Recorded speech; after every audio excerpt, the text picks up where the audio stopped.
Paratopia, please welcome back our returning champ.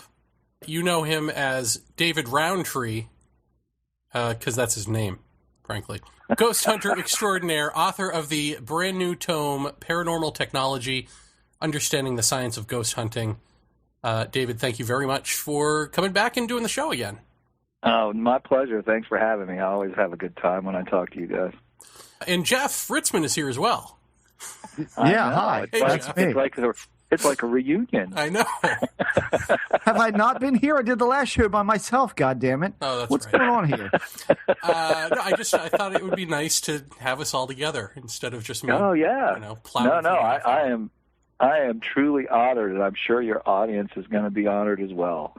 That's right. Well, because you're what we here. like to hear, yeah. The melding of two minds once again, that you guys, together. Well, help us meld minds on your book here. First, tell us what your book is about. I'm assuming it's sort of a tech manual on ghost hunting, or no? Well, it's so much more than that. I started on the project 2 years ago, and it came from frustration of seeing things on TV that were just technically wrong and realizing that thousands of people across the world were probably watching this and emulating some of the things that they saw. And I was thinking, somebody needs to set this all right or put down a foundation for what's really at play here, because so many people are doing the same things over and over again because of tradition, not because they understand what they're doing specifically or understand the piece of equipment that they're using or what it's actually measuring and what that actually tells you and a lot of other actualities. So I sat down and I said, you know what, I'm going to write a field manual for paranormal researchers. And even though it's kind of focusing on the ghost hunting aspect, the technology is cross discipline. I mean, if people are interested in UFOs, there's information in there for you. If people are into cryptozoology, there's information in there for you. I mean, it kind of touches on technology that's used across the board in anything that we're doing, because we're basically measuring changes in environment that is, centered around this unexplainable activity, regardless of what category it falls in. Well, let me ask you just really quickly, sure. Just because you said tradition, and when you say traditional technology, I mean, are you talking about basically just things they've seen on Ghost Hunters and other paranormal shows that they figure work? Yeah, everything on TV. I mean, for example, why do people use EMF meters? Because they've seen people use EMF meters. Right. They have no idea what they're really measuring for the most part. I mean, some do. I'm using a blanket statement here because there are some groups out there that really have their stuff together and they know what they're doing. But there's some groups out there that, really don't have a lot of background in science. They really, they saw something and they're emulating it, or they were in a group that was doing something that has basically been doing the same thing for the last 10 years. And they're using a lot of equipment kind of like an electronic Ouija board, because it's like as seen on TV. Mm-hmm. And what the book is really about, it's many things on many levels. It's a field guide, whether you're a seasoned veteran or whether you're a beginner. It's an excellent book for a group to use as a training manual for new members. It's a textbook. It's a story. And really what it does is it takes each piece of equipment that is used in the field today, from a camera all the way through to some very exotic equipment. And it explains what's going on with it, what it does, how to use it, what it's measuring, what it means, how to put that information together with other information to build a case for something unusual happening, and really a series of protocols on not only how to use it, but kind of how to do, when you get through with the whole book, you have a grand idea of how to do a scientific investigation. And it's written at two levels. Each chapter has a technical part of it, and each chapter has a lay term part of it. And the idea behind that is not only to appeal to different levels of people in the field, but also to take people that aren't exposed to the scientific level and expose them to it through terms that they readily understand, so that they can correlate the lay speak with the technical speak. And the whole thing is a journey of learning. So what would be the type of thing that you would endorse as a technology? I mean, what do you think the best piece of equipment is out there? Well, there is no really best piece of equipment. That's a fallacy. What there is a collection of data that different pieces of equipment give you. And by collecting all those bits of data, you build a picture of what's going on. And I go into that like one piece of equipment at a time. Now, I cover equipment that's garbage. I mean, I go into equipment that I don't recommend. I tell you why I don't recommend it, why it's not acceptable in the scientific community for research, why the data is meaningless from it. And it's kind of like it separates the wheat from the chaff kind of thing. You know, it's like I go into, you know, it's great to have an EMF meter, but an EMF meter doesn't really tell you a whole lot. And then I tell you what does tell you a whole lot. You know, what you should be using with an EMF meter or instead of an EMF meter. I also and I name different, you know, brand names and stuff that are, you know, properly NIST calibrated, which is also very important. Your equipment should be calibrated, particularly if you're gathering data to try to prove something.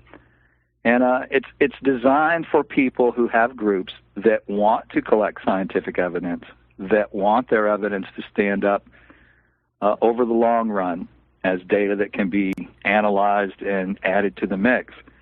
It gives you all the protocols for how to build your case and how to build, you know, what's going on in a particular environment that's reportedly paranormal. But in the end, does it really matter if science isn't going to pay attention anyway? Science is starting to pay attention. Give me evidence. Science, where are they paying attention? Science. I am in a think tank right now that's a physics think tank. It's called Theoretical Physics.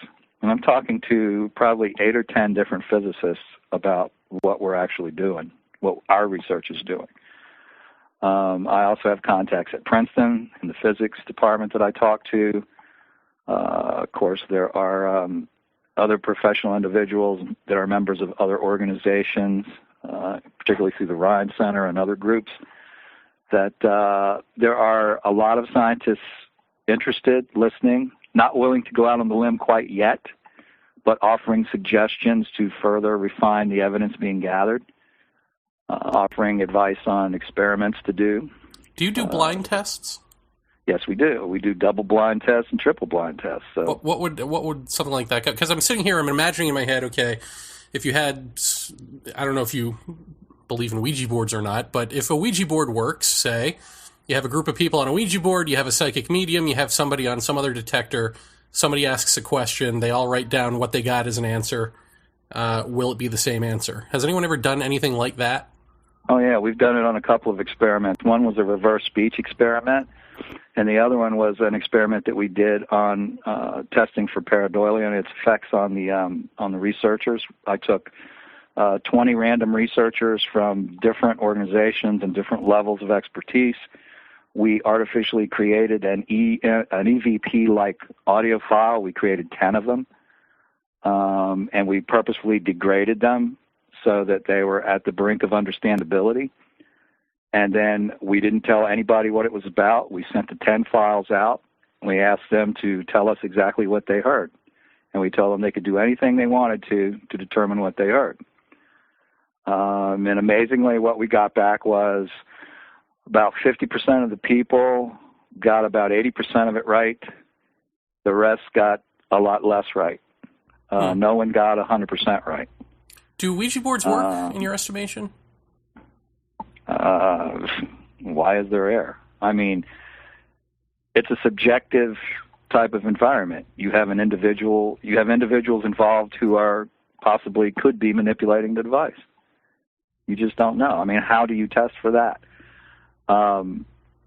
Anything like that has a human element as part of the control is a subjective test, and so the data is kind of meaningless. I mean, it makes you think that there's something going on based on perhaps content, but that's anecdotal evidence. That's not really acceptable evidence in the scientific community. It's a piece of the puzzle, but it takes a preponderance of way more evidence to prove something with something like that, and it's pretty much impossible to do it unless you rigged it up some way that it was robotically held in place or it moved by itself with no human intervention. People could be moving them subconsciously because everyone will swear, no, I didn't move it, but we don't know. You don't know what nerve endings do. And to take it in the other direction, it could be whatever's influencing it, could be influencing it through the human observer, the human interaction. So until we get a little better at analyzing neural impulses and things of that nature, it's going to be pretty difficult to prove a Ouija board one way or the other. You do believe EVP represents something not from here? I believe if we are going to prove the existence of life after death, I believe that EVP holds the best data set for doing that. Okay, so what would be a technological improvement that you'd like to see or that you've made to EVP devices? Well, for one thing, we're using a device now that I've kind of designed, put together, that's a direction finder. And what it actually does is there are 3 detectors that are placed around a perimeter of a room in a triangle fashion so that you can get a triangulation on where EVP is actually emerging in the room. And what this is based on, just like a radio direction finder, where they would use different receiving stations to pinpoint the location of a transmitter, we're doing the same thing, only instead of RF EMF, we're actually measuring low-frequency EMF, which is what an EVP is. So we're actually able to pinpoint the exact point of emergence in a room of where the EVP is coming from, where it's actually entering into our environment.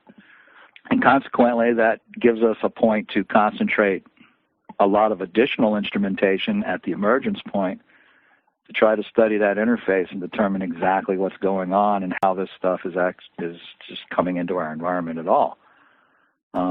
Spontaneous EMF like this really has to have a source. It has to be transmitted from something. And when it's just appearing in the center of a room, a couple feet off the floor, out of nowhere, with no apparent source, that opens up a whole bunch of possibilities. One thing that people have been talking about on the forum this last week is chi energy. And somebody posted a YouTube video of, I don't know, he would be a master of some sort, but it was almost a BBC-style documentary on this man who, I mean, in front of the camera, he creates fire with his hand on a newspaper on a sidewalk, and he basically does healings, and when he created the fire, he then cut off all contact with everyone for years and said, you know, I shouldn't have done that, you're not supposed to show off, I was chastised by my master, etc., etc. But the basic premise here is that, part of what he also did was light a light bulb with his hand just by holding it.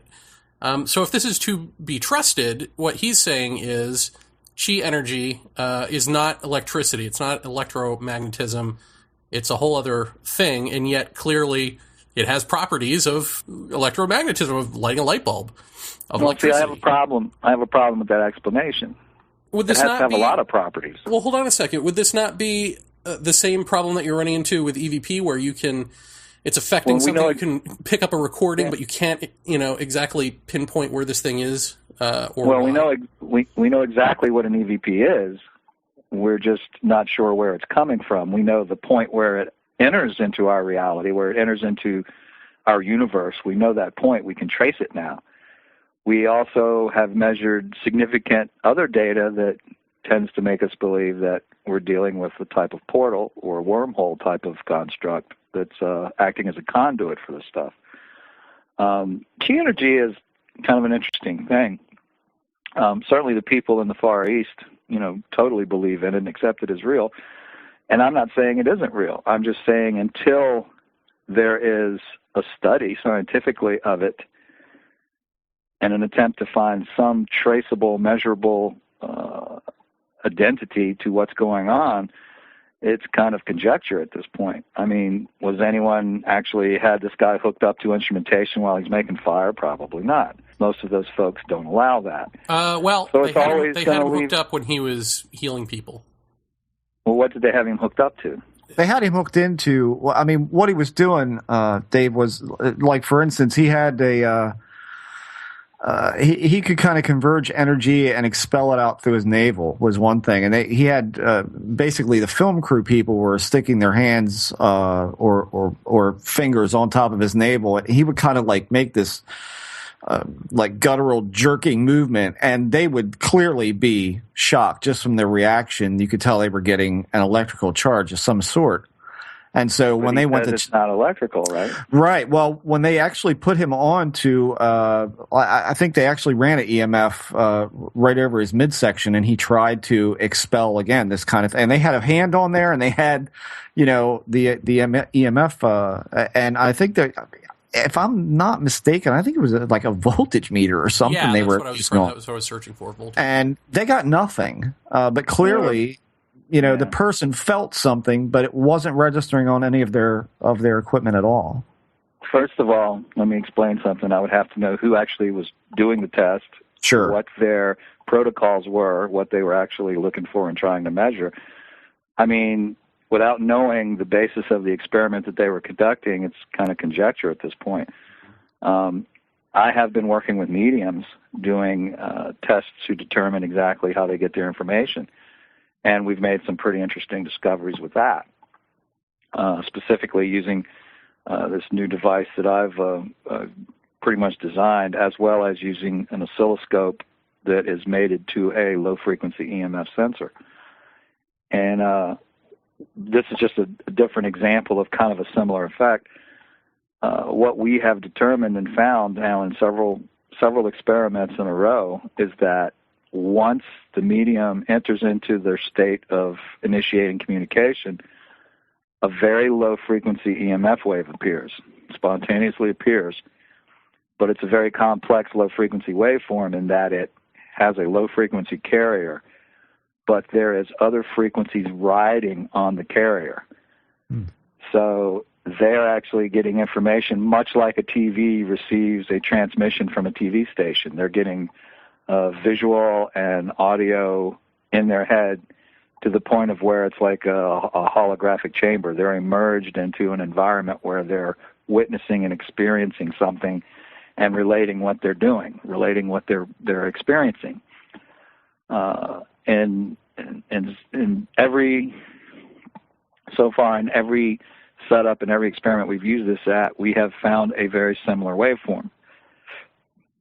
So, and this waveform is emergent. It's coming out of nowhere, exists for the entire period that the medium's communicating, and then it disappears at the end of the communication. Or once someone breaks, like if it's a circle and people are holding hands, if the holding hands breaks, the waveform stops.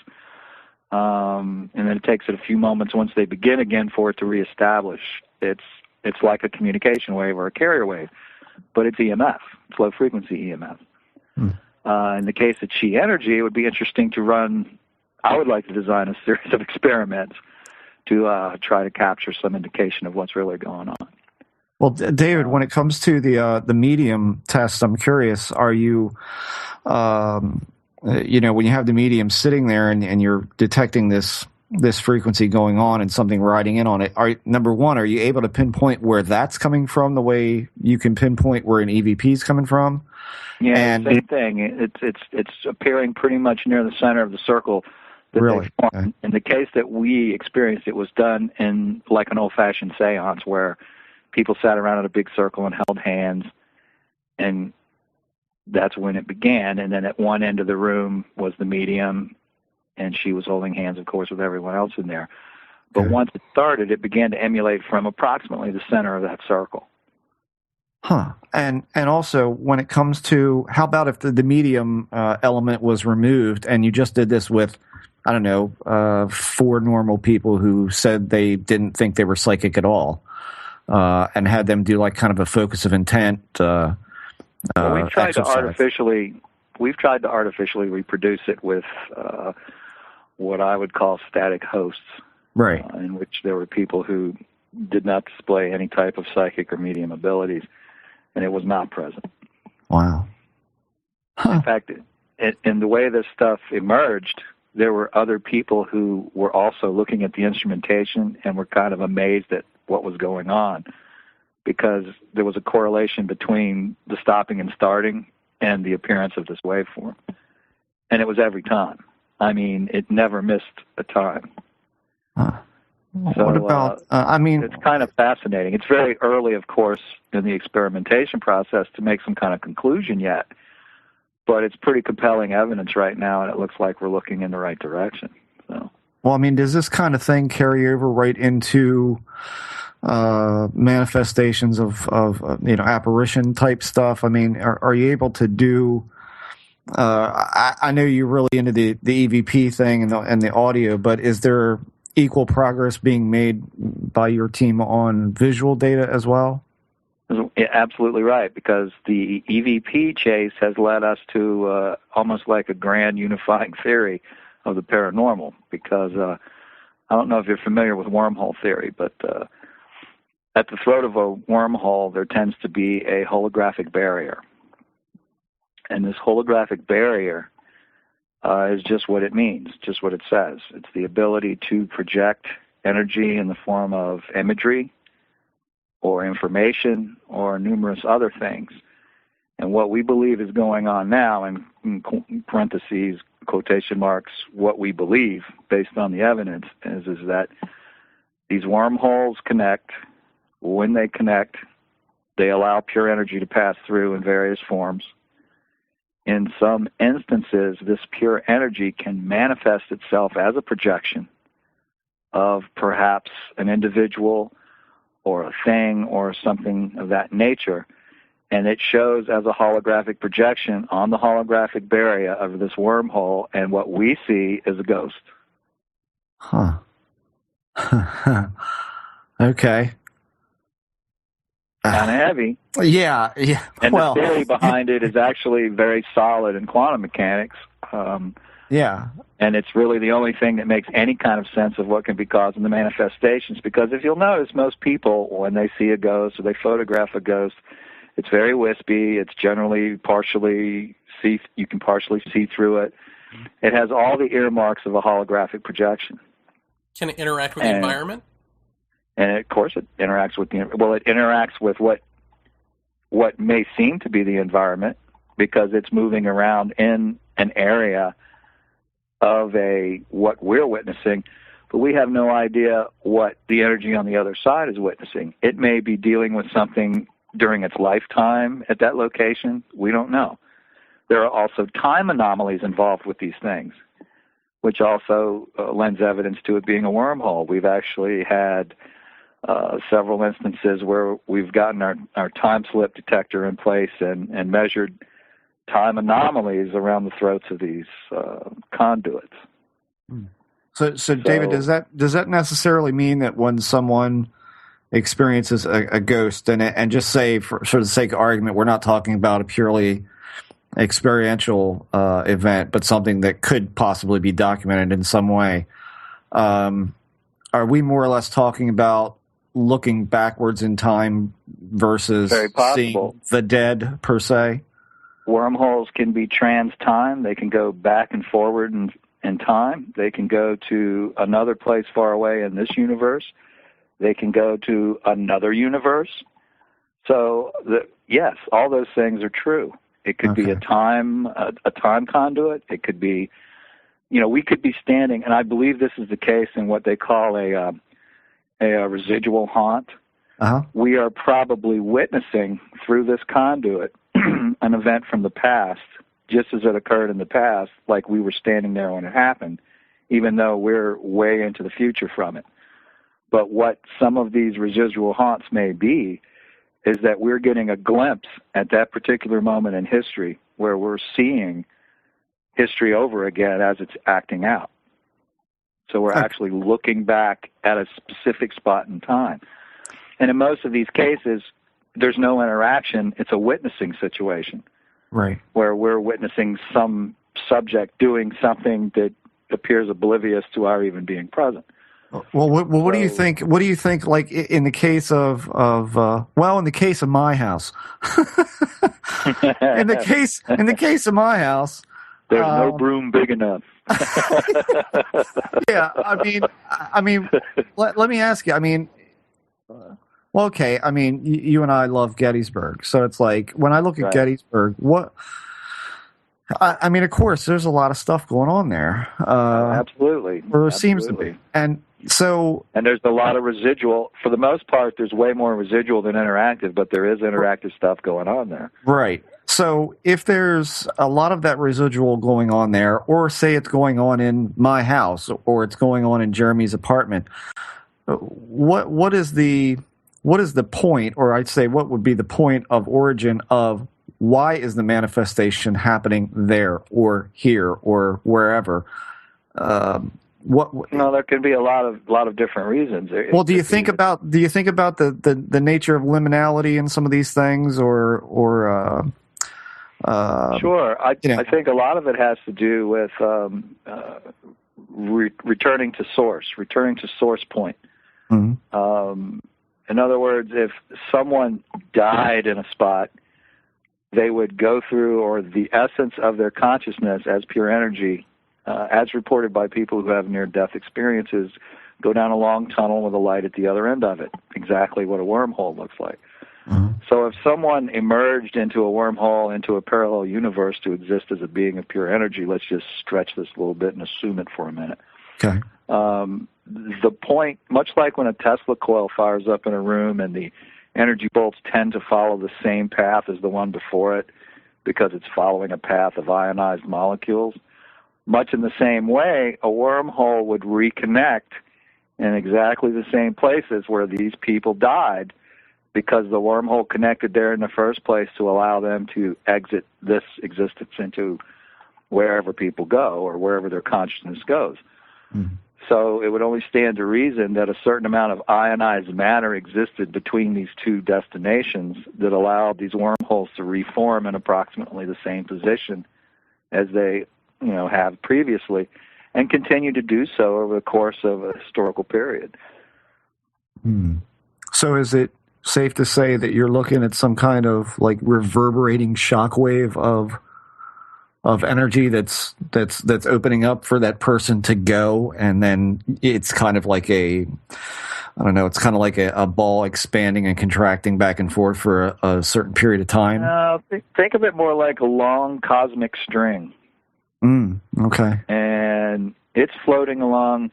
The best analogy I came up with was like you have this pot of stew, all right, and the pot itself is the holographic boundary of the multiverse or of the megaverse or whatever you want to say. The stew pot is filled with a whole lot of different universes, and that's like the carrots, the peas, the beef, whatever. Those are all individual universes. Now they're floating around in this medium that doesn't allow them to really fully touch, but they do brush past each other, they roll past each other, but they don't actually interact in a macro scale with each other. However, that medium is made up of exotic matter, and it acts as an insulator to prevent universes from interfering with one another. But on a micro scale, universes connect with each other all the time through wormholes. And even Stephen Hawking acknowledges that virtually millions of wormholes appear and blink in and out of existence on the Earth and in our universe every day. Some of them are the size of a subatomic particle, such as a photon, by the way, which you can put a tremendous amount of information on. And some of them are quite large. For example, perhaps the Bermuda Triangle may have a very large or numerous smaller ones capable of, sucking in a ship or a aircraft or whatever. So it's very possible that a lot of the anomalous regions of the world are due to active wormhole activity. But I believe that wormholes are all around us all the time, and they come and go, and for the most part, we never notice them. Dead people, of course, probably do, because they probably use them as a conduit for their consciousness to exit this realm. Okay. And this is all totally theoretical. Mm-hmm. It's just we're making some suppositions here to try to paint a picture of what may be going on. But from what I can tell, what's occurring is actually kind of a neat thing. These wormholes a wormhole, theoretically, in physics, is a one-way conduit. In other words, traffic can only go in one direction. So if you entered into a singularity type of wormhole, you would never come back until you found the right wormhole to come back on. But interestingly, these wormholes show characteristics of being vortexual, which means there are probably a dual wormhole in a double helix configuration, just like DNA, that vortexually rotate and create a vortexual effect at their opening. And the reason that we don't all the time see these kind of effects is because of that holographic boundary that's at the throats. What is seen commonly on occasion is what looks like a heat mirage, where the air is kind of shimmering over a hot asphalt highway. Right. If you see something like that in your home, just like a little spot that's kind of flickering or shimmering, chances are that's probably a wormhole, an active wormhole. Huh. And it's actually bending the light due to the holographic boundary effect, so you're getting that shimmer. And it generally will have a resonant frequency that is the resonant frequency of the wormhole itself. And how these two wormholes combined is they start out as two separate cosmic strings, and they are vibrating each at their own frequency. But just like in a guitar store, if you pluck the string on an acoustic guitar, every other acoustic guitar in the guitar store will start vibrating at that same frequency. Right. Because the air will cause the other strings to vibrate at the same resonance as the one you just plucked. Well, as these two strings approach each other, they start shifting their frequencies. And if there's one a little higher than the other one, it starts to go down in frequency, and the one that's a little lower starts to go up in frequency. They entangle at a resonance that's different from each of their fundamental frequencies. It's a difference between the two. And then once they entwine, they have sufficient enough exotic matter in the medium that they're in to stabilize and make the connection. After they make the connection, there's a tremendous amount of small micro subatomic particle annihilations, because the exotic matter has trouble with our matter, and consequently gamma bursts of radiation began to occur from these annihilations, and eventually the exotic matter that's stabilizing the wormhole is consumed by these annihilations, and the wormhole collapses. Only to float back out into the exotic matter, regain strength, reintertwine, and reconnect over a period of time. So these things will reconnect and reconnect and reconnect in roughly the same spatial area over and over again. Who knows when it will end, and who knows when it began, type of thing, until whenever. I mean, we don't know. It could go forever. It could go, who knows. And so therefore it's unpredictable at that point. I mean, you can't predict. At this point, we can't predict an opening. Okay. However, we are working on duplicating an opening, trying to generate a wormhole opening ourselves artificially. Well, just try not to do it in your daughter's closet. That way we don't have to throw a rope in and pull you down through the living room ceiling. Well, here's an interesting thing. If this theory proves out to be true, this could explain how UFOs get here, come and go, disappear. Could explain how cryptozoological beasts get here and leave. It could explain every aspect of the paranormal that we're currently dealing with. It could explain where mediums are getting their information through these conduits by this low-frequency carrier wave that is facilitated by a wormhole opening and it broadcasting in. It really would be the theory of everything in the paranormal if it turns out to be true. Well, David, do you think there's any portion of this, I don't know, that's related to human consciousness, in the sense that are we able to somehow, or are we able to, by the simple focus of intent of wanting to see or being interested or focusing on some sort of manifestative event, are we able to influence wormholes to do anything? Is that a possibility? I don't know if we can get them to do anything, but I certainly believe it's possible to influence them. I think some of the work at the Princeton Peer Lab has kind of proved that the human power of intent is fairly powerful. It can influence machinery. It can influence electronics. So it's very probable it could also influence a wormhole. In fact, it could be that mediums initiate the wormhole opening subconsciously as part of what they do. Right. This is something that we're looking at very seriously. The other thing that's kind of interesting is that these wormholes probably fall into several different kinds of categories, and probably go to several different kinds of destinations, including time, including parallel universes, including far-off places in our own universe. There could be advanced technologies capable of generating very specifically targeted wormholes to make a travel across our own, universe, our own galaxy, what have you. They would have to be a fairly high technological level. A lot of people, have thought, but on the other hand, we may be on the crux of figuring out how to do this stuff, and the real, problem after that would be determining how to guide it to the specific point that you wish it to go to.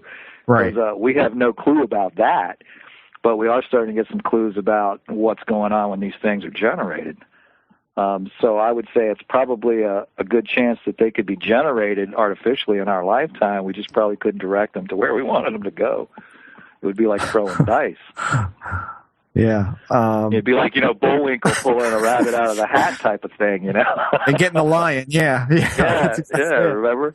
It's complaining about having to get a new hat, So, that's kind of where we're at.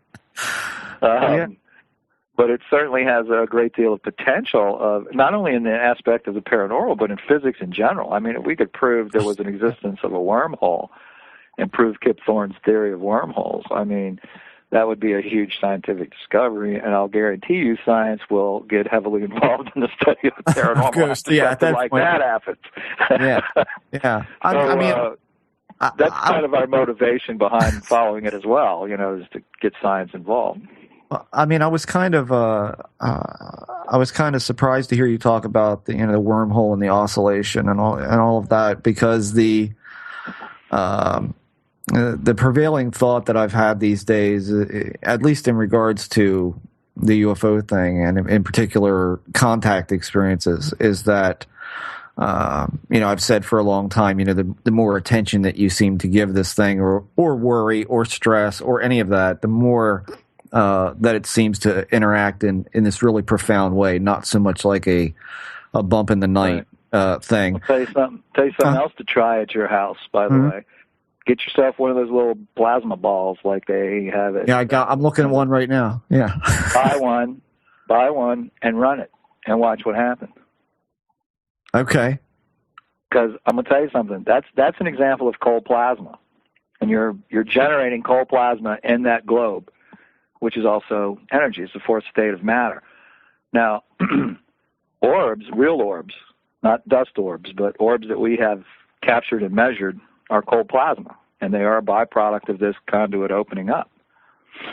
So it stands to reason that cold plasma would be related to paranormal activity. Now, I just had a friend of mine who lives in Germany who has a resident spirit, so to speak, that talks to her all the time through EVPs. And she had a lull period, a very long lull period where there was no activity in her home. And she asked me, she says, do you think a plasma ball would inject some energy into the air to kind of help it along? And I said, I would say theoretically, yes. I said, but try it and let me know what happened. And sure enough, today she tried it. And sure enough, her friend came back and left her some messages. So anytime we artificially introduce energy into the environment, it does increase activity. Huh. Well, I've got a very large one, actually. That's good. The larger, the better. Yeah, I'll run it tonight. What the hell? But as I was saying, the kind of the prevailing theory that I've thought about lately is that our thought patterns.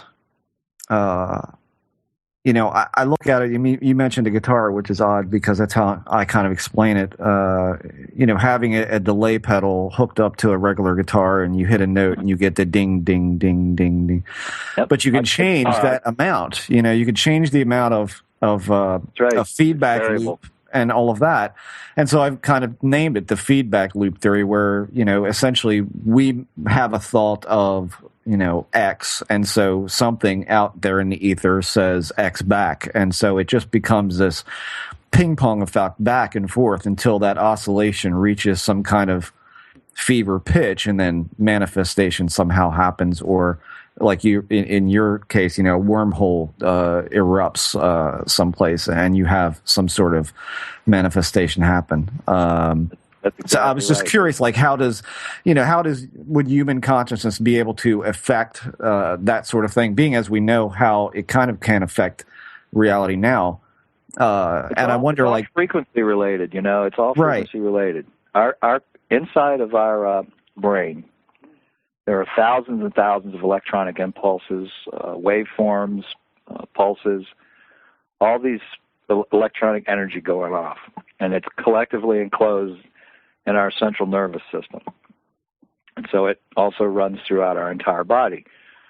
Well, when we die, that energy just doesn't cease to exist. We know from Maxwell's law of energy conservation that it doesn't. You can't create energy. You can't destroy energy. You can convert energy, but it never goes away. It just changes its identity or changes its form. Mm-hmm. So you have all this energy left up from our life force, from our being alive. So when we die, that energy has to go somewhere. Now, the argument has always been it just radiates out in all directions to infinity. But there's a significant amount of anecdotal evidence that tends to suggest that upon death we may keep the totality of ourselves, maintain our awareness, maintain our consciousness, and travel on as a being that's, pure energy. So, and it's all frequency related. Now, to add some interesting information to this, we have been looking for brainwave patterns and background radiation in a haunted location, or a reportedly haunted location. The idea being that beta waves in particular are associated with consciousness. When a person loses consciousness, their beta wave forms flatline. This is found a lot in cases where people have been knocked unconscious, or they are in deep sleep between REM sleep, where there's no brainwave, there's no dreaming or no activity pretty much in the brain. Okay. The beta wave flatline. So we have started looking specifically for waveforms that resemble or mimic beta brainwaves, and we have found on several occasions waveforms that do that. So these are all interesting points that bear further study, but it kind of is telling us we're looking in the right direction for what we're doing, because we're coming up with ideas to look for something, and then we're kind of finding it. Yeah. So it's kind of neat, because we're taking a whole bunch of evidence and we're shaking it up in a jar and then putting it together and saying, well, if this may be the case, then we should be able to see this. Now we have to figure out how we can measure this. So we go back into my basement. It glows green in the dark for a few days, and then we drag something out that we've put together, and we look for it, and we find it. And what we're doing isn't voodoo. I mean, we're using off-the-shelf stuff. We're looking for a specific frequency with tools that are designed to look for those specific frequencies. Right. And it's interesting when we get what we're looking for based on the conclusions we've made by reviewing data. Oh, nice. It's called the scientific method. Right. Yeah.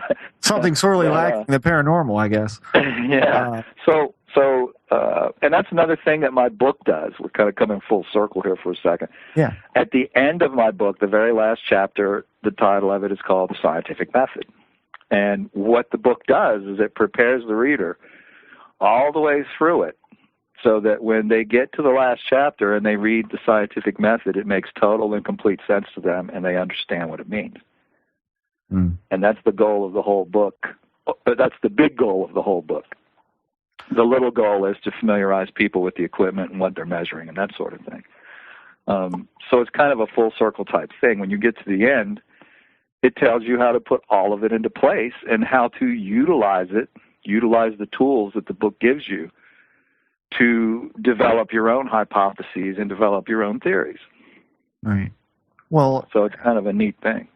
Let me ask you something. As far as your investigations have gone, the last time you were with us, with Jeremy and I on the show, you had talked about an EVP that you got in association with a time dilation which you measured And then I think it was a salt shaker slid across the table. That is what led to the wormhole discovery. Right. That whole thing led to this whole. Actually, the discovery of emergence EVP is what led to the whole discovery, but that was a turning point in which we actually measured effects of what we think now is a wormhole. So, in the I guess in the ooh-ah factor of this portion of the show, have you had an experience while out doing an investigation where you capture, where you record any sort of voice, any sort of that what you could only ascribe to as two-way communication? And what do you think the most profound one that you've had, if you've gotten any like that? What do you think the most profound ones are in what was communicated to you? I think we haven't really gotten two-way direct communication because we're really not doing that right now, even though we have a setup and a device for doing it. Uh-huh. We've been kind of chasing this wormhole thing right now very specifically to map out all the environmental effects. And these things are very transitory, so the direction finder is very helpful because when they appear, and we're data logging the output of all these sensors. And we also use a microphone as the fourth sensor. So there are 3 detection coils and a microphone, so that it's very possible that we will pick up EVPs, not even just through the coils, but also through the microphone because we're using a dynamic mic. Okay. But we have been picking up voices. In fact, right now I've got about 4 hours of data that I have to review from running. We have run the wormhole detector now on 6 cases. And in each one of those cases, we have detected the signs and the data that we believe reinforces the wormhole theory. What we got in the last episode, it was kind of interesting. We had activity in an attic, and we set the system up in the attic, and we noticed that we were getting a very similar signal in all 3 detection coils. However, there was one near a wall that was just way, way higher amplitude than the others.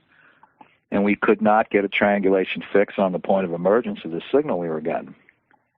Well, it turns out that on the other side of that wall was an abandoned ice house that we had no idea was there. So guess what? Now we have to go back, reset up the equipment in the abandoned ice house, and run it in there and see if we can find the point of emergence.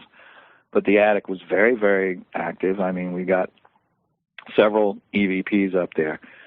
And so far, we have not been attempting interactive EVP work. We've been looking for, because the idea is once we refine the ability to locate the point of emergence, and we get really good at getting it down to within a few, like 1 or 2 meters, then we can start concentrating a lot of different experiments in that region once it appears. And it only lasts for a brief period of time. So you've got to have like everything ready to roll, and you always go to the place where the most activity is reported because that's your best chance of getting it. Yeah, literally going fishing, in other words. Yeah, you're going fishing to start with, but if you go to a place where the fish have bitten quite a bit before, you've got a better shot, right? So when you do an EVP session, you don't do it in the classic sense of what we all think of when we go, is there anybody here? Can anybody hear my voice? Blah, blah, blah. No, what we will do is we will go in, we will wire a room, and we'll wire every room in the house, essentially, and we make a statement that, the room is wired. If there's anything anybody wants to say to anybody, that they can say anything at any time, any message they want to go, and we leave. And we completely remove all human interaction from the building, from the house, whatever. Everyone goes outside. And then what we do is we periodically go back in to check the equipment, make sure everything's going, take different spot readings, monitor some of the things, then we go back out again. We do this for a couple of reasons. 1, to ensure site security, that no one comes in and tampers with anything. Right. Number 2, it completely removes the human interaction factor from it altogether. And when we go in, we do time checks audibly so that there's a person present. So anything else that's picked up when there's nobody present, we have to look at as potential evidence. Now, we have built a device that at some point down the road we will attempt to establish some type of communication with. After going through all the crazy junk that's out there on the market now that are making people lots of money, that really essentially doesn't prove anything other than there's a lot of audio on RF signals all around us, which we know that already. But Right. This device works a little bit differently in that since we have determined that EVP is EMF, this device uses EMF in the voice range as its communication medium. So okay. we actually, and this stuff can be assembled with off-the-shelf items. Again, you don't have to spend money to some guy on the web that's selling you, a used car from Idaho or whatever. You get on there and you get a good, decent microphone like a Shure SM58, a good, nice dynamic microphone. You get a small 2-channel mixer. You get a little amplifier and a couple of speakers, and you take the speakers and you cut the cone out of one of them, and that's your transmitter antenna.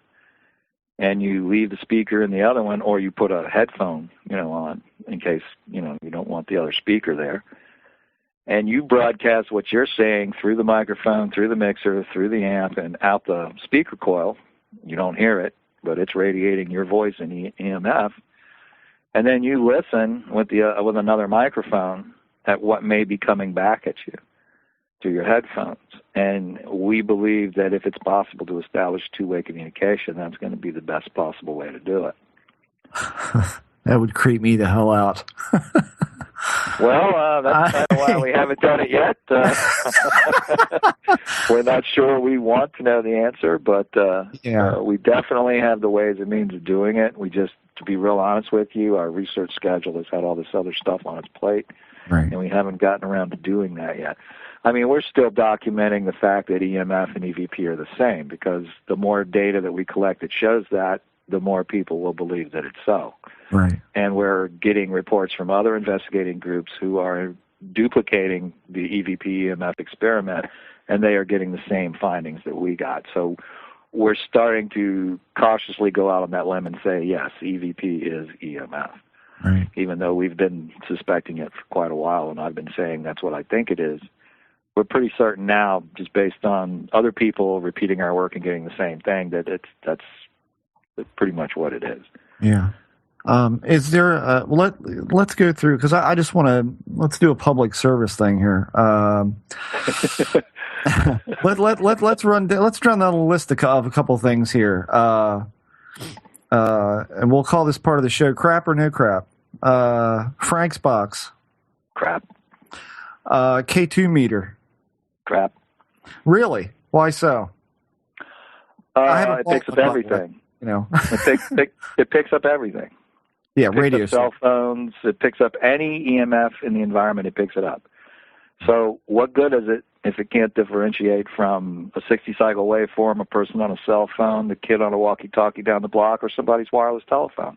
Right. How did that ever get to be such a big thing? I mean, that's like everywhere now on misuse. television. What sold this thing was it being used as an electronic Ouija board. Yeah, that's exactly what it's used for, too. Yeah, absolutely. Yeah. In fact, a lot of people use a lot of different equipment as electronic Ouija boards. In spite of the fact that this stuff is meaningless, isn't acceptable as evidence, doesn't mean anything, can be easily duplicated, can be easily manipulated, people think, swear up in God, that they're dealing with a ghost. Right. And it just simply isn't so. Random EMF detectors.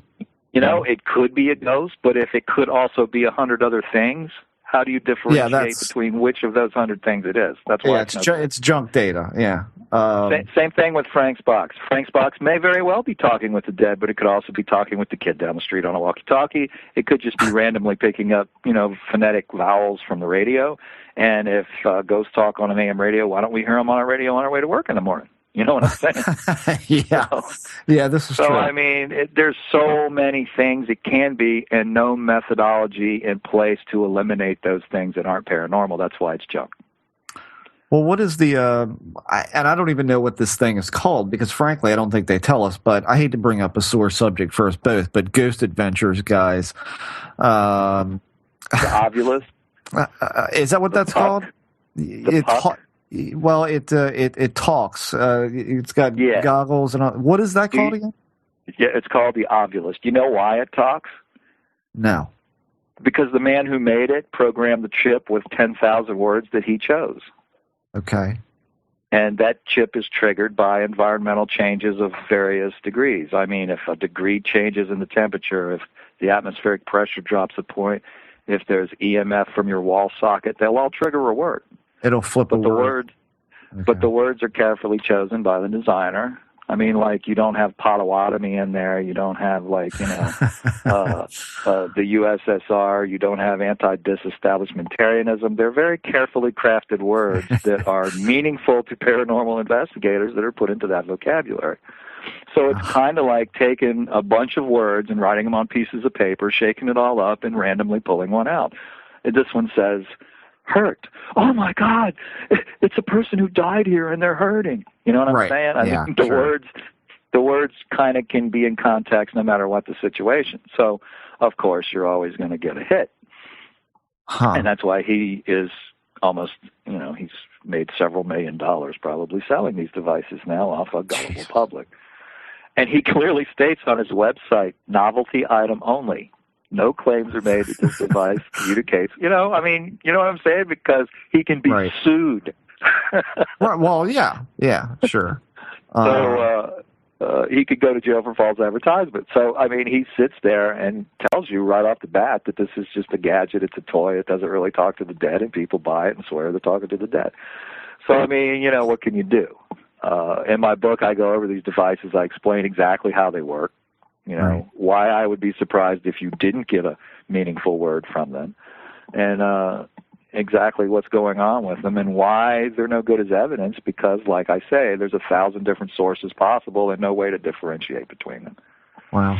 I mean, in the sense of, when we had spoken through email last time, I was really surprised that to do EVP work through your methodology doesn't take a great deal of money. It sure as hell doesn't take as much money as I assumed that it was going to actually get the Shure mic and pop the diaphragm out and get really good clear EVP. Oh yeah. I mean, really good ones. The trick is in the microphone. You've got to have an external dynamic microphone, and then it doesn't matter what you record it on, because the microphone is the key. The Shure SM58 microphone just happens to be one of the most sensitive microphones to EMF on the market, and it works great. And is that the one is that the one you told me to pull the actual cone out of, so that it's left with the coil alone? Yeah, I mean, you can do that. I mean, I hate to see someone ruin a perfectly good Shure microphone doing that. So I would recommend going to Radio Shack and getting that $9 microphone that they have and doing it to that. But yeah, it works. The difference is, for some reason, the diaphragm tends to make them crisper when it's kept in place, because it guides the coil. It keeps the coil from rubbing against the magnets. Okay. So it's more of a suspension issue than anything else. But we have found that even without the diaphragm, you still pick up EVPs. So now, let me ask you something. With that, two questions. Number one, does that mean that you don't have to worry about the audibles at all when you're doing EVPs? Like, say you go to Gettysburg, and you know how it is up there sometimes. It's crowded with morons, and their little things shouting out every place. Well, see, that's why we do what we do when we go for EVPs. We set up our equipment, we make a statement, we leave. And remove it. There's nothing but dead silence going on in there. The other thing we do is we do a 2-microphone recording. We do a stereo recording, and we pan one channel full left, and we put the dynamic mic on that. And then we pan the other channel full right, and we put like a studio condenser or a lab quality condenser mic on the right, so that only the condenser mic feeds the right, only the dynamic feeds the left. And that way we can compare the two waveforms in the file when we open it up. And you can just look at it as you go down, and you can see an EVP when it appears. Oh, wow. Okay. So you don't have to sit there and listen to the whole damn tape for hours and hours, or the whole digital recording for hours and hours. You just scan down the tape or scan down the wave file display on your editing software. Yeah. And the condenser mic will have a noise floor signal, and so will the dynamic. And then you'll look, and there'll be some really weird stuff on the dynamic and nothing up on the condenser, and you'll know you have an EVP. Well, what else do you get? I mean, using that, what's the negative? Because there's got to be some. You get an AVP. And that's in which you will get a signal in both the condenser mic and the dynamic mic, and someone may even hear it, and that's because it's an audible voice phenomena. It is an audible voice with no apparent source. And that's an interesting phenomenon because it means that there has to be sufficient mass to move air, which means there's some kind of partial manifestation. Or there's someone standing literally at the edge of that wormhole yelling into the room or speaking into the room. Oh, yeah. You know? So there's... and that's a part of it that you do see on TV sometimes that may or may not be true because we don't know what's going on off camera. Right. But they may be actually hearing an audible voice phenomena when everyone hears it in the audience, and it's picked up by the cameras, and it's picked up by everybody. And most of the time, it isn't voices, it's noises. For example, this same attic that we went back to, we've been there several times. The first time we were there, we had microphones set up into the room. And at one point during the night, it sounded exactly like someone ransacked the room, and there was no one up there.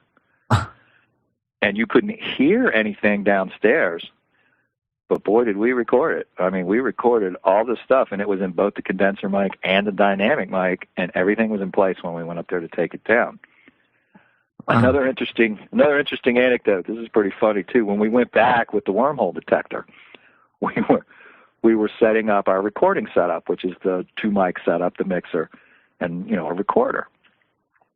Well, John, my co-director, and I were setting up. I was setting up the wormhole device. He was setting up the recording equipment. And he took the coil and he wrapped the mic coil in a traveler coil. And if you're a musician, you know what a traveler coil is. It's so when you take the mic off the mic stand and run with it across the stage, it doesn't tangle up and trip you and throw you on your back, which can be embarrassing in front of a live audience. But anyway, there was a traveler coil on the floor just because it's easier to manage the cable that way. We had cameras set up, but we didn't have a camera on the recording equipment. We had a camera on the room in general, basically looking straight at the wormhole detector. Okay. So when we come back to tear down the equipment, the mic cable for the dynamic microphone, no, it was for the capacitor microphone, the condenser mic, was wrapped about 10 or 12 times around the chair leg that it was sitting on. Now, this chair was against the wall, so it either had to be pulled out and lifted up, or they had to unplug the microphone and wrap it numerous times and entangle it almost around that leg and then plug it back in. What? Well, when we reviewed the audio, of course, that's what happened. The microphone was unplugged, and then it plugged back in. I mean, you could audibly see where the sound went dead, and then it came back again. So something unplugged the mic cable, wrapped it around the leg numerous times, and plugged it back in. And of course, it was off camera. But if a person would have been there doing it, we would have seen the person. But there was no person there. So something unplugged the mic cable and wrapped around numerous times. So when we saw this, it was funny. We had 2 new people on our team that we were training. It was, 2 women, and they freaked out. Oh my God, this is incredible! And John just goes, it happens to us all the time. It was no big deal because here's the thing. It was an interesting occurrence. It was a personal experience, but there was no documentation of it other than personal experience, so it was useless scientifically. But it was kind of neat, Well, it sounds to me like you better get a camera on your equipment next time, too. I mean, well, believe me, next time we're putting cameras in all directions to cover everything, because this is the second time we've had something like that happen, and we just didn't have anything on it to catch it. And that's how this stuff acts with intelligence. It really does, which is another thing. Does it seem not to want to be caught or to be seen? It has a certain trickster mentality about it. Right. And it's like it's messing with you, And I'm sure you can verify that from your own experiences. It's like if you have an area uncovered, well, that's where it's going to do something, where you can't record it, or you're not going to pick it up. So it's going to have tantalizing clues, and you're going to get bits and pieces of evidence, but to actually get a visual or a videotape of something like that happening, it just doesn't happen. Yeah. That's why when I watch Ghost Adventures, I mean, seriously. I mean, that's probably one of the best shows for CGI generated video that has ever been made, because nobody gets video like they get. Yeah. Nobody. And they get it everywhere they go. Everywhere they go, they get some ghost shadow walking across the floor. Or, it's like, come on. Yeah. Well, you know what? One could argue that if marginality is a factor in this, well, I need say no more.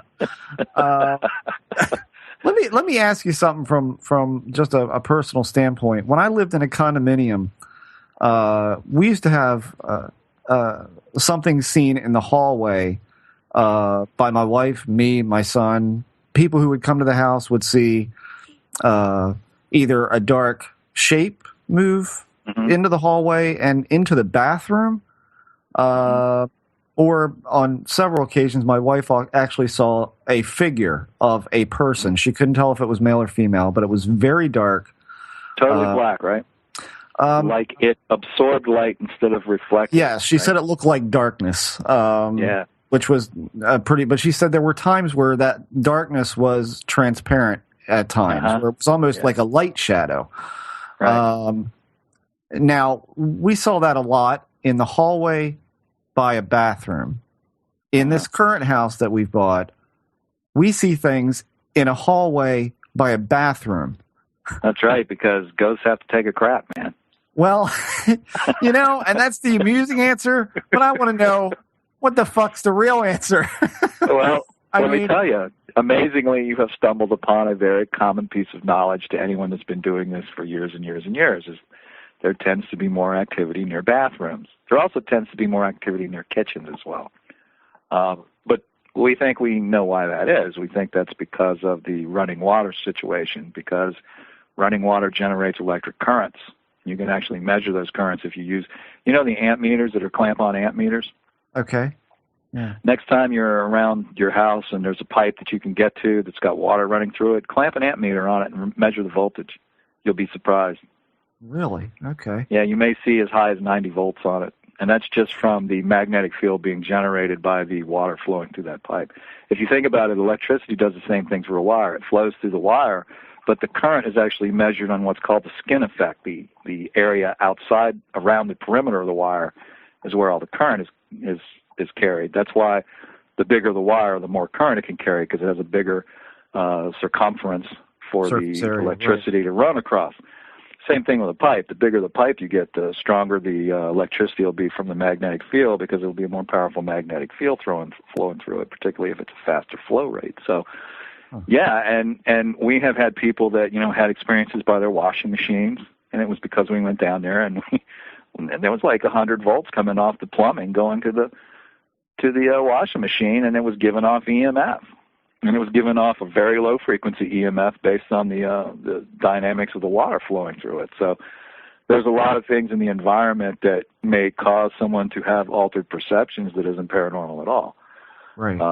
Which these are also things I go into in the book that have to be eliminated from the mix before you can reach a conclusion as to what you've encountered. So, because I do a whole thing on kind of like debunking, like looking for the answer in the real world to what's going on before you jump to the conclusion that it's something out of this world, causing it. So in the case of water is a generating thing. And so does that mean that we're looking, genuinely, I'm not in the hallway when I see this. Usually I'm in the living room and I'm looking down the hallway. So in that case, what are we talking about as far as electricity goes? Is that an attractant to phenomena? No, I don't think it's an attractant. I think it's a facilitator and a feeder. I think what it does is it lends them additional energy in order to manifest in a certain way. For example, the energy may be there but not visible, but the additional energy may allow it to, without harming its content, to manipulate that energy into creating a projection. Okay. Or in the case of these dark things that you see, I have another theory that they may be something I call dark biomatter, where they may be something completely different and not a ghost or anything like that at all. It may actually be a creature that is made up of dark biomatter instead of normal visible biomatter that we're made up of. And there's a lot of scientific research being done right now on bio-dark matter, believe it or not. Great. Something else to worry about. But, who knows what the source of whatever this is. But the theory is that it absorbs light instead of reflects it. Like normal matter reflects light. Like we see each other because we reflect light. And some could arguably say we generate light to a certain degree, certainly in the IR spectrum from our heat. But there is quite a bit of research being done right now because there is a belief, since there has been several discoveries that are leading biologists in particular to believe that there is such a thing as dark biomatter. And there's, like I say, there's a lot of stuff going on. What are those discoveries? At a microscopic scale, like at molecular and atomic scale, they have found particle activity that leads them to believe there's an influence of dark biomatter involved, particularly in DNA research. Just Google it sometime. I mean, it's another thing that I read a little bit about, but I'm kind of focused in a different direction. Wait, couldn't you have said just Google it sometime for anything that we've asked? Yeah, you probably then we wouldn't have a show if we just Googled it. Yeah, but I'm just saying, I don't know enough about the specifics of the research to be able to sit here and talk about it in too much detail. I've read a couple of reports. I've had some discussions with a couple of people who are actually doing research. This one guy wrote a paper. He actually has a PhD. His name is Dr. Philip Benjamin. But I mean, it's funny because a lot of the things that, at least the fundamental things that we are finding surrounding what we're doing, are starting to be looked at from a different context by the scientific community, which was another reason why I said, the scientific community is getting involved in it, for the most part, kind of indirectly. And he recently wrote a paper about dark biomatter, and it was pretty interesting. And you could probably find that paper online, because I know it got published. Yeah, I know it got published. His name, did you get his name? Philip Benjamin? Mm-hmm. Philip Benjamin. Okay. Yeah, sometime when you got time, just Google it. And he wrote a paper about it that was pretty fascinating. And it was down at the DNA level. I mean, what they were talking about. And I looked at that and I said, shadow people. We're going to discover scientifically what shadow people are. I mean, do you still think, though, Dave, that a lot of this stuff is still considered taboo by science? Like they're not, they're definitely not going to go out and in the community itself and talk about this sort of thing. But only openly. And I'll tell you, it's changing, and I'll tell you why it's changing. There's a lot of young physicists out there. Mm-hmm. And there are people who are young physicists who, watch ghost hunters just like everyone else does, and they think about it from a physicist's point of view. And while they're smart enough to not go out on the limb in their academia with it yet, they do entertain thoughts about it, and they do have ideas about it. And they are sharing those ideas and thoughts now, where before they did not. So, what do you do in the think tank setting? I mean, do you map out a plan, an ultimate goal? No, pretty much what we do is we talk about physics. It's called theoretical physics, and that's exactly what we talk about. And we talk about everything from wormholes to holographic universes to, you name it. If it has something to do with quantum mechanics or astrophysics or physics, it gets discussed in there at one time or another. But the interesting thing, we think we have a mole in there. And I'll tell you why. We were talking about, 4 or 5 different things over the past probably 6 months. And we theorized about several different things. In fact, 2 of the members in here actually wrote a theory about the megaverse, and he's probably going to get it published in Wikipedia because it's all of a sudden there's all this theories coming out now from physics about the megaverse. And that's just one of about 7 or 8 topics that we discussed in great detail in this room. And each one of them have either come out with the theory being put out there by some scientist somewhere at some university, or someplace like the Large Hadron Collider at CERN, or Fermilab comes up with finding this particle that we have speculated about it being existent and how to look for it and what the rotation is or the frequency would be of it. And suddenly it's discovered. So it's kind of neat because we've had like this deja vu thing going on now for the past month and a half, where we keep putting these posts in there because we find the article where something's discovered and we put it in there. Gee, funny, we were just bashing this with a dead horse for the last, 6 weeks or whatever. But it's very interesting because not everybody in there is a physicist, like a recognized educated physicist.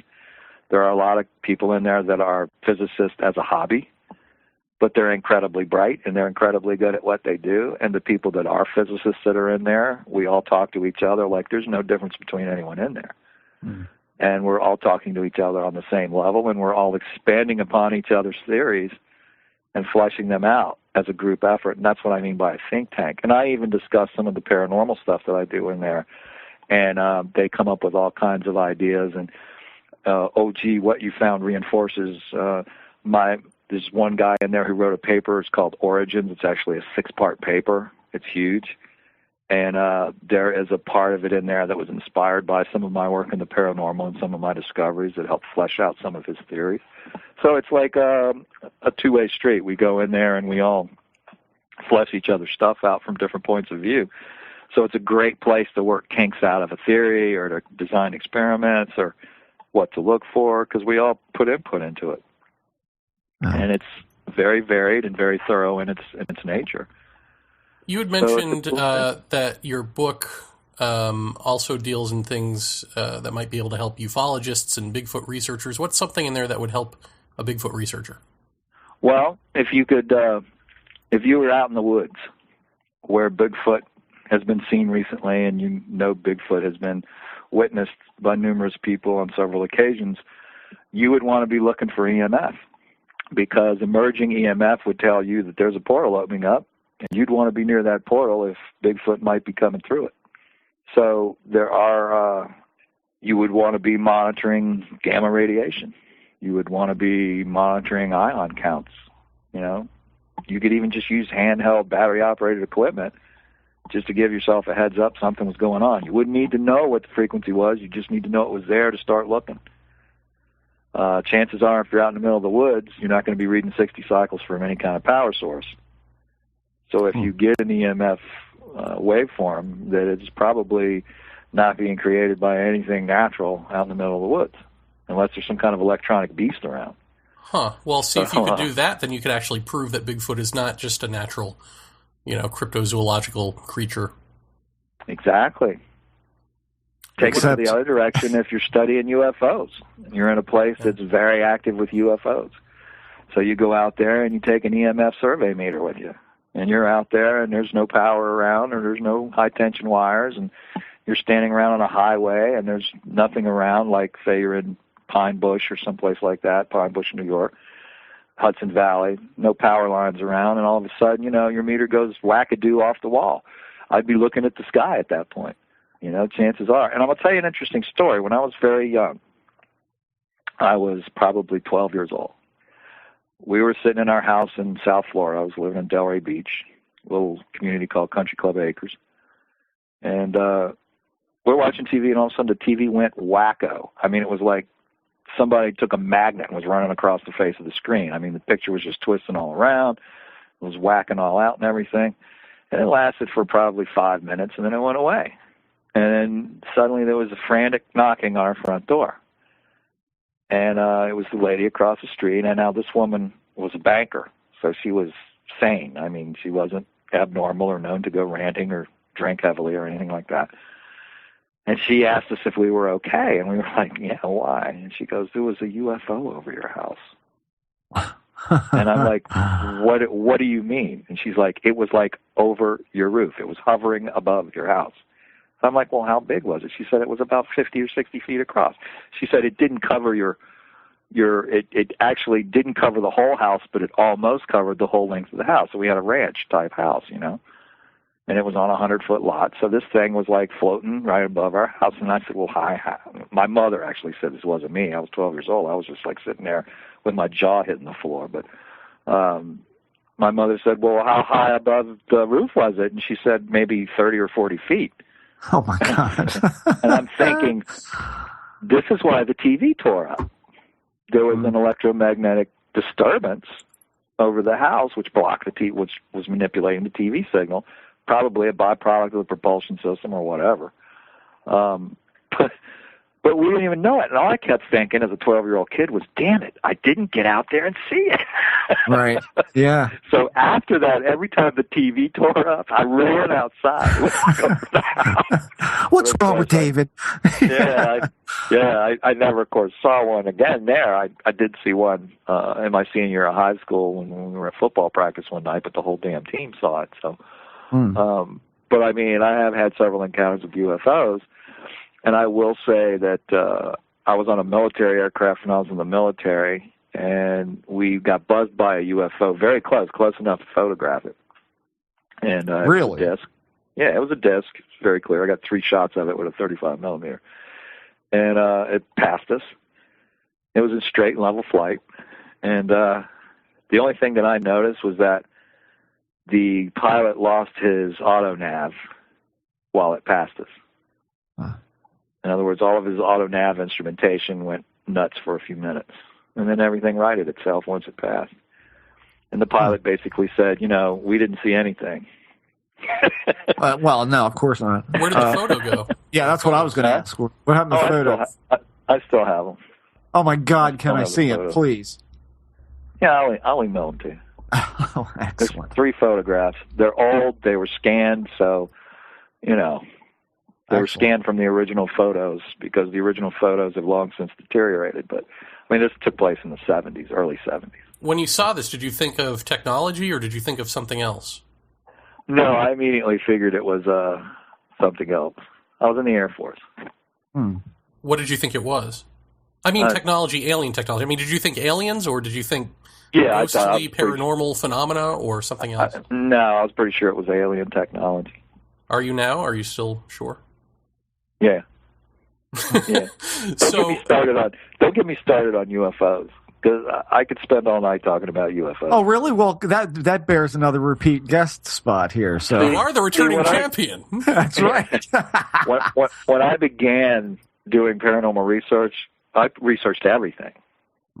It was only when it got to the point that I realized that I could no longer keep constant or keep competent in all of them at once that I had to select one and go in that direction. But my original interest in the paranormal was across the board. I mean, I was into every aspect of it, particularly growing up. When I would read, I grew up reading Fate magazine. And I read just about every book that, Arthur Ford wrote. Every book that any paranormal author ever wrote, I read it. So I was into, like, frogs raining from heaven. I was into digging coal out of a mine that was, 60 million years old and finding a live frog in the center of it. All those weird things that are documented over history. I was into all of it. I read everything about Edgar Cayce. I read all of his books, all the books about him. I was into every aspect of it. But it became, the knowledge base required to do it all became so massive, and before computers were even evident, I reached a point where I was so saturated that I had to say, I can't do this anymore. I've got to select something that I'm going to follow, and I'm going to pour my resources into that. And that's when I turned into the haunting thing, because I was having a lot of reoccurring experiences with what I would call abnormal environmental differentials. Well, you've heard our show. You know our take on this stuff. Does it resonate with you, or do you think that everything is compartmentalized? This is aliens. This is Bigfoot. This is shadow people. This. Well, I can tell you about. I'll tell you a fascinating story, and then I'll let you decide what I think. I have a real good friend. He's dead now, but he was not that old. He died of cancer, but he was about 6 years older than I am, and I'm 56. But he got his doctorate in materials engineering, what his thesis was on and what he designed a material, a composite material, that was designed for a rocket nozzle for the Aurora project, the Air Force's space plane. He designed the material that they made the rocket nozzle out of. Now, this material had to be able to endure the heat of the surface of the sun. Okay? Now, you might ask, how did he create this material? I'll tell you how he created it. A guy in a black suit and sunglasses came into his class, handed him a sheet of paper with all the formulas on it, and he says, "This is what your thesis is going to be on," and he left. And he created the material from the formula on the piece of paper. What? And he got credit for creating the material. And yet, clearly, he did not create it. Okay, so did anybody else see this man come into the room? I mean... Oh, this stuff happens all the time in colleges and universities across the nation. And it happens to... This guy was from India. He was an American citizen, but he was highborn in India. He was a Brahma, of the Brahma class. But he had been at the university for many, many years, and they finally shamed him into getting his doctorate, and he got it. And how he got it was by inventing this material that he didn't invent, but he got credit as the inventor. But he swore up and down to me. He said, "Here's the piece of paper." And it was just a plain white piece of paper, and it was, word processing, as far as it was some computer, inkjet printout. Yeah, typewritten, not handwritten or anything. Right. It was the entire formula, and it was very complex. And he said, "I've never seen anything like this before in my life, but it works. This is it. We made it." So what happened to the Aurora? Well, what do you think? Any word on that? Aurora's probably been flying for 20 years now. Yeah. Yeah. Good 20 years now. Yeah, that makes sense. I'd say at least 18, yeah. Yeah. I mean, he did this. God, when was this? I've been in New Jersey 10 years. And I'd say probably about 20 years ago, he delivered the material. So probably about 18 years, you're probably right. It's probably been in operation about 18 years, because it would probably take it 2 years of development to finish out the propulsion. Was what you looked at on that paper comprehensible to you, or was it beyond? I'm not really a materials engineer. I mean, the formulas I recognized as formulas, but there were also symbols representing materials and composites and atomic structures and bits and pieces of it. I understood, but I didn't understand the whole formula, because obviously I'm not a materials engineer. There was stuff on there that was, Chinese to me. So, but I think it's fascinating that they have one of the byproducts of the Fermilab experimentation with the accelerator at the Fermilab, with the collider they have there, is they created transparent aluminum. So all these things that we are associating with science fiction, and they're all starting to come true. Well, I'll tell you what I find interesting from that CERN collider is the latest image I saw of particles colliding looked an awful lot like the imagery you see heading into a shroom trip. Yep. Anyone want to explain that to me? It's very graphic. Well, you're seeing a release of a large amount of energy scalar-wise based on, you're looking at a subatomic particle collision that's creating a very visual stimulation. So that gives you the idea of the degree of the level of energy being released. And, of course, that energy is going to manifest by altering the environment dramatically. You're actually instantaneously ionizing millions of atoms when that collision occurs, and it's leaving a very graphic display, light show. Well, I guess maybe at this point, we'll just give you an option to come back and talk about UFOs, or talk to us for another 2 hours right now. These are your only options. No, we got to have you back on to talk about UFOs. I mean, come on, that's... Well, I can go back and talk about, the little that I know about it, I think there's a lot more there, Rountree, that you're not telling us. I could take it to a point, and then I would have to say, I could take it to a point. I can. I could put a lot more into it. I just have to throw it out like it's a supposition. That's all. Well, that's okay. God damn, that's all we do around here. I mean, yeah. But I mean, I have had some experiences in the Air Force that have led me to believe that there's a whole lot more going on. For example, the flying triangles. Yeah. Those are not alien devices at all. Yeah, we've supposed that on this show. Those are our devices. And I've had confirmation that there are devices from several people who would know. So wow, okay. And if you'll notice, those things never fly fast. Tend not to. Yeah, most reports, I think. Yeah, they're always just kind of loping along up there. So yeah. But there's a reason for that. They're a different sort of thing. They're basically they are designed to be surveillance type vehicles. So. Huh. Well, then you'd think they wouldn't get caught. Oh, they do things on purpose. Nothing. When you see something, it's because they don't care if you see it. Well, yeah. What happens when people see these things? Do they say, "Oh, hey, there's an Air Force, flying platform"? No, they say alien. No, they say that's a UFO. Right. Right.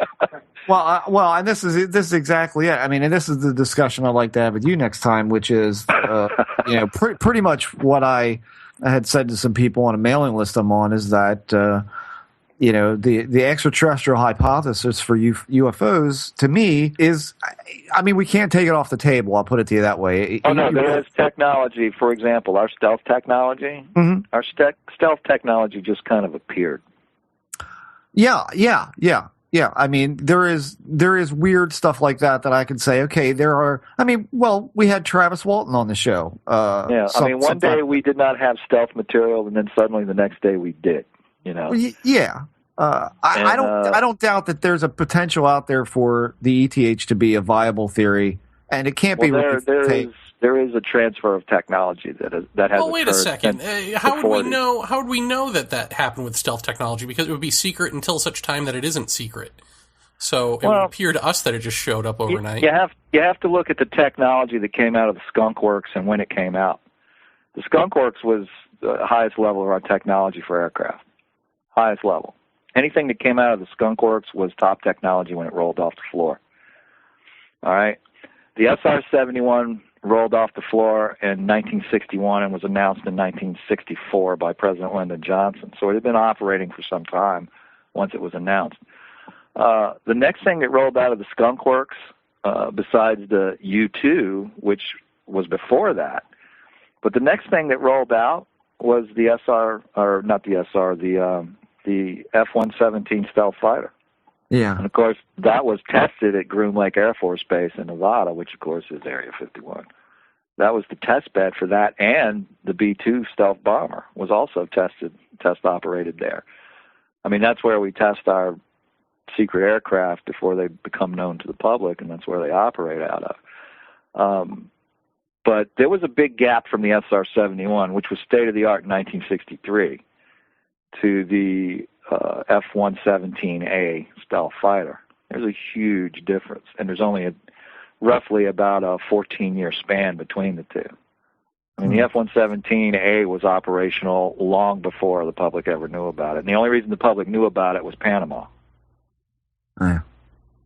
Well, maybe we'll have to have you back to convince us of the ETH and the technology transfer, because I don't actually subscribe to that myself. I'd be interested to see what Stan Friedman would have to say about that, since he is both an ETH proponent and has worked on secret projects, in terms of just something appearing to show up overnight. Did you guys catch the news conference of those ex-Air Force officers about the UFOs that were shutting down the nuclear missiles in the silos? I didn't catch the whole thing, no, but I mean, we've met Robert Salas before and talked to him. Yeah. I mean, there's a lot of people who know about that and won't come forward and talk about it. Yeah. Well, I mean, that's like a serious breach of national security. Yeah. I mean, again, though, God, I can't help myself. Yeah, it has happened at some pretty critical times. Like, yeah, I don't doubt it. You know, I like mean, the Cuban Missile Crisis that happened even so. yeah, my biggest problem with the current state ufologically of the ETH theory is that here we are 60 plus years into at least the grassroots end of looking at this, and you know, people saying nuts and bolts, and yet we're still missing that elusive nut or bolt, which I think lends itself more to your wormholes and your manifestations. Think about this, though. You know, think about this. If you want to hide something, where do you hide it? You hide it in plain view. Mm-hmm. The stuff's all around us. The technology's all around us. Yeah. You can say it was created by the space program. You can say it was created by many different things, but if you examine aspects of technology, you are going to find that there are gaps in natural development of certain technologies, unexplainable gaps, undocumentable gaps, a leap from one level of technology to another. You got to look for it, but it's definitely there. You know, I was just telling my wife. Medical technology specifically has a lot of that. Yeah. Medical technology has a lot of that. Yeah. Like magnetic resonance imaging, that developed overnight. Yeah, well, you know what? It's odd that you should mention that because I have a brother-in-law who is a medical technician, and well, he's head of his department for medical technician. He's gone the whole gambit from the ladder, bottom rung up, and he has said to me a couple of times that this stuff has taken quantum leaps just since he's been in that field. He said, "I can't believe what we're looking at as compared to what we had 15 years ago." You know, and I got to say. I just bought one of the new, iPhone, but it's just the iPod Touch. And I'm talking to my wife, and I said, you know, what was it? We were in the condo, we were newly married, we were watching Star Trek Next Generation, and everybody's walking around with these little things called pads, and now we have them. We got them. Yeah, now we got them. I mean, it's beyond bizarre. I mean, I don't know. I can't contribute anything to aliens, but you know. Well, look at the apps. Look at the apps that we have for, like, I have an iTouch too. I've got like 4 or 5 apps that I use on investigations. I mean, I've got a seismograph app. I've got a gravitational, it's like a G-meter app where I can read gravity on 3 axes. Right. To check for gravity fluctuations. I mean, there's all kinds of apps that you could put on these things to turn them into a scientific instrument. Well, what do you think about that Ghost Radar app? That's bullshit. You know what that Sorry, is? If Jeff. you look at it, if you look at it, it clearly tells you that it's an emulator. And what it does is it emulates based off the carrier frequency it's receiving for the carrier. Uh-huh. I mean, think about a cell phone or something that's dealing with Wi-Fi. How are you going to quantify measuring EMF if it's getting its information through EMF? You know, it's always receiving EMF. Yeah. And it's got a Wi-Fi receiver in it. That's how that app works. It uses the Wi-Fi receiver to get it. And what they do is they build a little emulation protocol that takes that carrier wave and turns it into an entertaining little device there. However, the gravitational apps and the seismographic apps are actually very scientific because they're based off the accelerometer that's built into the device, which allows it to reposition the screen display no matter which way you turn it. Right. They use that technology, the accelerometer, to run 3. It detects on 3 axes, so it's very easy to write a code string to get it to measure gravity, acceleration, or seismographic vibration based on the different vibration that the accelerometer senses. So it's actually a very accurate and scientific application that you can use it on. Wow. But the ghost detector stuff, that's they're using the EMF that the device operates on to emulate that display. Wow. Otherwise, it would be constantly interfering with itself anyway. You would always be reading EMF. I see. Yeah. I thought it was fun. And what the hell? It was $1, you know? I mean, give me a break. No, that's stuff like that. You can always screw around with people. Like, I used to do this thing where I would take my phone and my cell phone. Uh-huh. You know, I have a camera in it. I have a BlackBerry.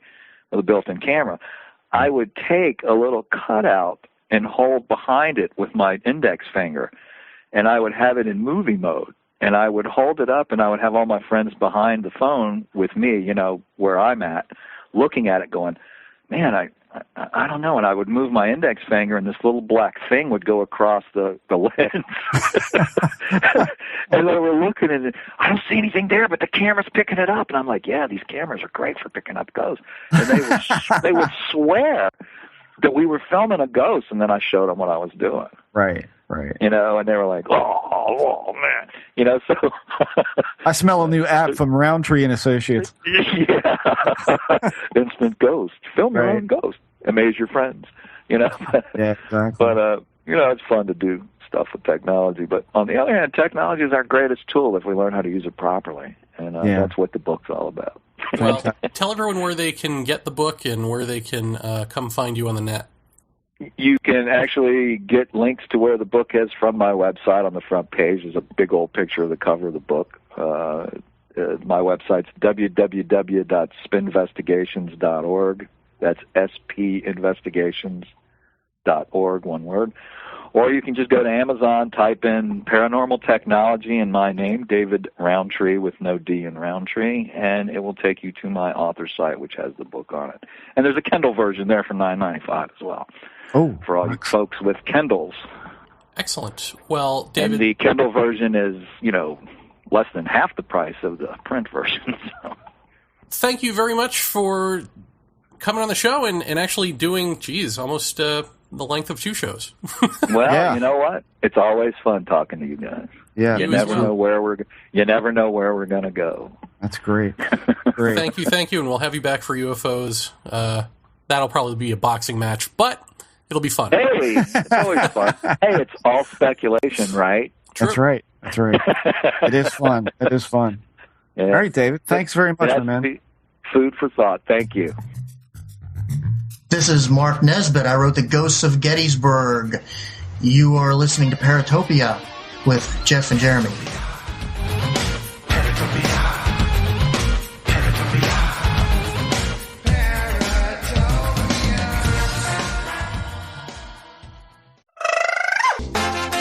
If you record audio for any purpose, chances are you want it to be heard. You want to attract the largest audience possible who can hear your message. That's where we come in. We're cyberears.com, a revolutionary internet service that will host your audio files and help you promote and track its popularity. Considering hosting a podcast to the world? We have all the automated tools to make the process as simple and easy as it can be. No technical mumbo-jumbo to work out. CyberEars.com does all the work for you. You record it, we take care of the rest. So don't delay. Go to CyberEars.com today and register for a free trial account. Upload your audio files and get heard. With CyberEars.com, it's your audio on your terms. So the Jeff. So the Jer. David Rountree, eh? Yeah, David Rountree. How about that? That was really interesting on several levels. But if you think if we have him back on to talk about UFOs, it'll devolve into fisticuffs? Well, I don't think David holds our same thoughts on that, and I think we can have a respectful debate on those issues. So the funny thing is, I don't think it'll devolve into anything. No, now. I'm just kidding. He sent us the 3 pictures of the UFO that he had caught way back when, and I guess 74. But they were actually the wrong pictures, and you were worried. You were like, right. What is this? I've seen these on the net, and they're terrible. This can't be either he's pulling a fast one or something, or maybe he's joking with us. But no, it turns out he just sent the wrong pictures. So freaked me out a little bit. So hopefully he'll be able to send the right ones. Although he said that they're probably buried in a bunch of stuff. Like it's hard for him to figure out what's what. So we may never see the real photos.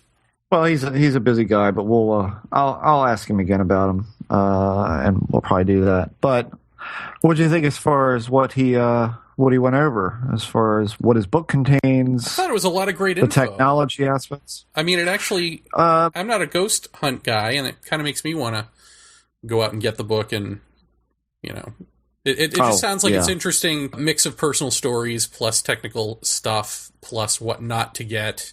And he said he goes into, you know, specific brand names of what to get. So I don't know. I mean, for a schmuck like me, it seems like it would even be interesting, even for a schmuck like me.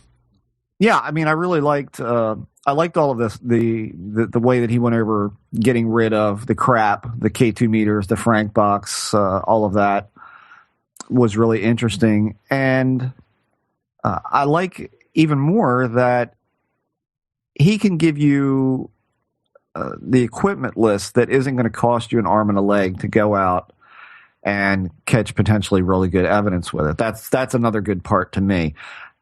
I'm sure if you get into the more expensive, more elaborate setups that he's got, that you're going to run into a little bit of cash. But by and large, the mic that he talked about from Radio Shack, I bought one of those. I think it was like $23.99. So it's not a lot of money to do this and do it in a good way. But I got to ask you, I mean, the whole time that he was talking, I was listening to the wormholes, and I was listening to all of the technical readings that you can get based on changes in the environment associated with an EVP, a manifestation of some sort, or some sort of movement that doesn't seem to have any origin. Do you think that kind of maybe I'm just poisoned? I think Hansen has shot me with a syringe full of Trickster. And so immediately what I think about is George saying, well, this is basic reductionism. This is not taking into consideration a lot of the factors we know. Do you think that all of the technology and the readings based on manifestations or odd movement in the room or EVPs, do you think that what he's talking about is reducing it into readings and all of that? Is that kind of what you think that kind of direction lays in? Is it kind of ignores the marginal elements, the whole anti-structure elements and all of this? Do you think that, or do you think it's just a kind of a different take on it? Well, that's always been my question is, is this thing always going to be a step ahead of where we think we are, in terms of we think we're on top of it and then it's always something else. So now we think we're on top of it in that it's interdimensional coming through wormholes. And then with new knowledge, we'll find out, no, that's not happening either. Is it always going to be that, or is there a mechanics behind it? I mean, eventually, if something is happening, there has to be a mechanistic thing through which it happens, right? I mean, I don't think that's reducing it. I think it's just sort of giving the innards to the robot, Like, I don't know. Yeah. I mean, how do you not have study of the mechanism? Yeah, how do you not have study of the mechanism? If things are coming to and fro, then is it wrong to notice where they're coming to and fro from? I mean, I don't get... No. I don't get that that's reducing it in the way that George Hansen seems to think that it is. Unless he thinks it's all psychological. Well, I definitely don't think he thinks that. Because, again, when we mentioned the psychedelic element to abductions, we talked to him about that, and he said that, I said, do you see anything to that? And he says, no, because that's reducing it all to a chemical compound inside the brain, and I don't think that that's correct. So I don't think that he thinks of that as psychological. We need to get George back on maybe to talk about that. But, I was just wondering, how much attention is paid in the technological circles and in the documentation circles of evidence of looking for ghosts or looking for EVP. I mean, I find it interesting that they can now, that David essentially can pinpoint where an EVP is originating from in the room. I think that's fascinating. I don't know. I'm suspicious of that stuff, I will say. Really? Yeah. I mean, I feel like he had too many answers, and it's like, well, just my natural skepticism comes into play, where it's like, well, if you really do have these answers, shouldn't we be more on top of this than we are by now? Shouldn't all of science be into this by now, and not just like a think tank of people sort of hashing out the science that might be behind this. I mean, that seems like a pretty big claim to have. We can pinpoint where exactly this is coming from. Well, I mean, I think, it's the same old thing. I mean, we can say all we want that science is becoming more interested in this. I mean, there may be some edge scientists that are involved in this and are interested in it and even might be advising some of the more serious people like David Rountree. But, I mean, overall, I think the whole subject is still mighty damn taboo. I think regardless of what evidence you've got, science is always going to ignore it just by virtue of what it's connected to. So he's saying that he can pinpoint where it's coming from, presumably through a wormhole, right? Well, but we an can't origin get point. An origin point, okay, but he's saying wormhole, but we can't even get people to say that wormholes exist in the way that he says wormholes exist. Right. I mean, you got to look at the whole thing as some kind of working hypothesis. And that's definitely David's take based on the information that he's gathering. But again, I think this whole paranormal thing, I think, is always going to lead you down some kind of direction, and then it's going to take a sharp right turn, and then you're going to be throwing away a lot of the data that you collected based on its next turn or its next and I don't think any investigator is beyond that. I think anything that's documented that has some kind of repeatability like that. I mean, that's essentially what David was talking about is there's repeatability. At a given location, we can set up equipment and all this equipment is top notch. I know what I'm doing with the oscilloscope. He knows his equipment. And he can set up and possibly duplicate evidence. That's one mark for science right there. It's duplicatable. So why aren't more getting involved? Because of what it's associated with. I think science is always going to have a hard time looking at. I don't think they'd look at it. I don't think they'd even take a step that direction. Like I said, maybe some of the borderline guys who are not so horribly visible in the scientific circles, or maybe they are visible and they do it from the side or incognito in some way that they're kind of advising people to look here or look there. But well, yeah, and he would make the argument that it's a generational thing, and yet Dan Hooper, who we've had on, is not an old gent. Yeah.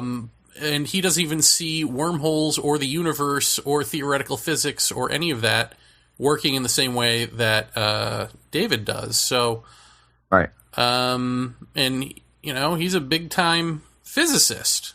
So what do you do with that? I put that up against saying we can tell where they're coming from in the room. I mean, that just something doesn't jive with that with me, but. Then again, part of that, or maybe even all of it, is my ignorance, because I haven't really been on ghost hunts except for, the one that we did, and I haven't used his technology. I haven't seen him use it. I don't know what he's even really talking about in working terms, so maybe I would need to see that before I could even say.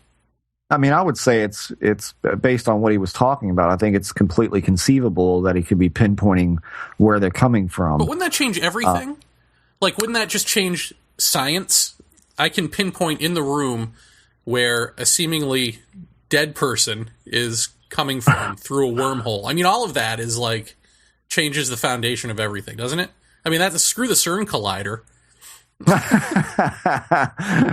Let's get David Rountree with an oscilloscope, and we got it all figured out. Yeah, I think it might. Well, I don't know. See, the problem for me is that you level the definition of a dead person, and for my money, I think a lot of this stuff is probably what we've talked about before on the show, which is some kind of time slip or some kind of. Well, even that. I mean, anything. Any of those things are earth-shattering. Sure. The foundation of man has just come unglued. Sure, but again, it's elusive. I mean, again, you throw that elusive nature into this. You throw in that.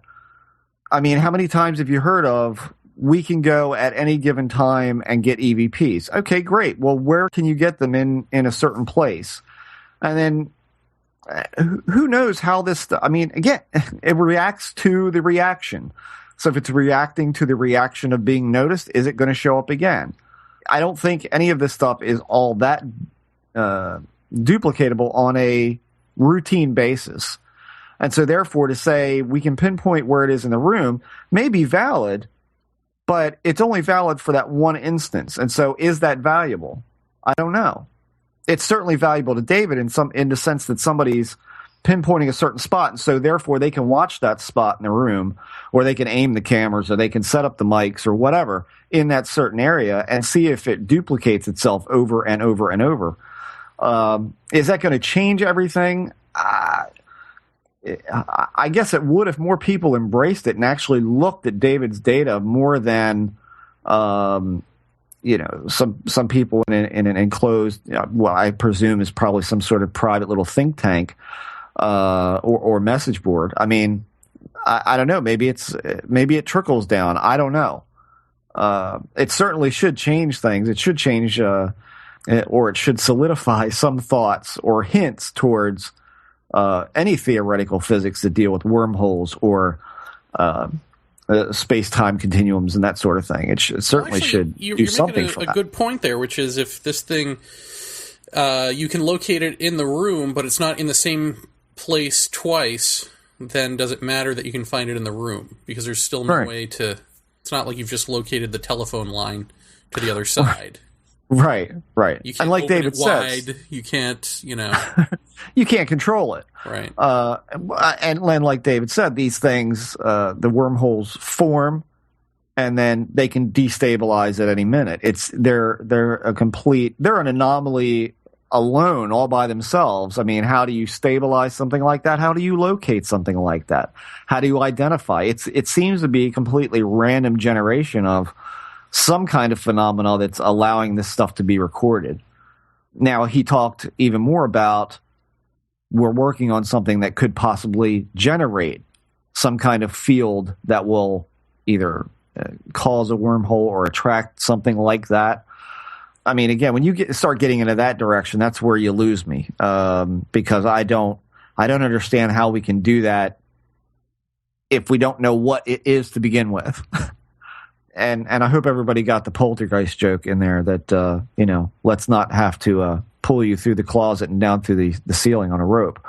That's where I kind of went, really? How would you generate something like that? I guess, but just by generating environmental readings right before an event, I suppose if you could duplicate those room environment points in some kind of data set, then you could possibly have the same thing happen again.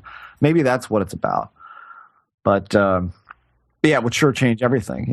If you got a pipeline to elsewhere, that would be pretty interesting, especially if you could duplicate it on a routine basis. Bills. Now we're cutting short this week because the episode ran so long. So maybe we should switch gears and once again, thank you, David Rountree. Yes, thank you, David. For giving us so much of your time. That was great. And, of course, he'll be back. So, Jeremy. So, Jeff. See how that works? What? You'll notice. I wasn't expecting you to say, so, Jeremy. So, Jeremy. Okay. That's okay. So, Jeremy, if you look at paratopia.net this week, everyone, I'm sure, has noticed the message board color change. There is now a website for Paratopia. Yay. After what? Almost 2 years? We have a website. It was worth the wait, though. It's cool. It came out really good. And kudos to you, my friend. Thank you. And if you go there, you'll see that Jeremy has his vlog set up. My blog is set up, which I think I may convert to a vlog after seeing what kind of fun Jeremy has with video. And it looks like fun, indeed. So I'll probably do that as well. There also is the link to our message board, and there is also a chat room in there, which I think we may do some kind of, scheduled chats at some point in the future. But for now, everybody can go in there on an appointed night. Set your own night up to go in there with your buddies and talk shop about Paratopia and what we covered on the show. There's also a running news feed. That's correct. On the right-hand side, you'll see a running news feed, some of our sponsor links, and a very modest amount of advertisement, which we're not charging for. It's just there. Yeah, so by sponsor links, you mean just people we're kind of just friends people with. we know. Yeah, exactly. And then I guess the big announcement that we've been avoiding now for weeks is good night, everybody. Now Well played, sir. Well played. Is that at the behest of many of our listeners? Yes, that's right. You asked for it. Well, we're going to give it to you. Premium content is coming within the next couple of weeks. Dun dun dun. Dun dun dun. And many people have asked for this, and hell, we see it as a way to fund a lot of things that we want to do, namely, well, the website expansion, which we want to do more message boards. We want to do more interactive stuff like video. Jeremy has video projects he wants to do. You know what, Jeff? Don't give it all away. Don't give it all away. Let's unroll. Let's unroll our. Quiet, Jer, hold me back. let's unroll our ideas throughout the weeks. Well, yeah, I mean, there's going to be a lot. It's going to be a lot of content. So you're going to be able to buy episodes. Well, let's make this the first thought. All of the episodes we've already done will always be free to everyone, bar none. And you can see them all in our archives list on paratopia.net. Just click archives at the top. It'll take you to all of the shows from episode 1 on. From the point that we say we're going to premium content, which will be in the next couple of weeks, you will be able to buy singular episodes if you don't want to subscribe for a month, or you can subscribe for a month.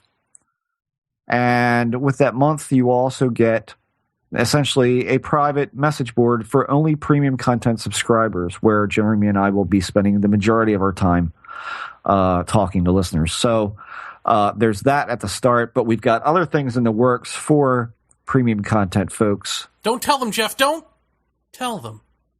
Okay. But it's cool, and I think you guys will dig it. So all these things are coming up. Anything you wanted to talk about as far as premium content goes, Jer? Well, Jeff, I'm glad you asked. As everyone knows, we had changed the format to listener-generated shows, which a few people did, but not as many as we had liked or hoped, because you want us to do these shows. That's the message I'm getting. Yeah. However, I think for premium subscribers, we will continue that. So that if you are a premium subscriber and you get the monthly service, and you want to do your own show, I will produce your show for you. Okay. So that'll be one extra thing. And then I think the rest of it should remain a mystery, and we'll just be rolling it out over the course of time. Yeah.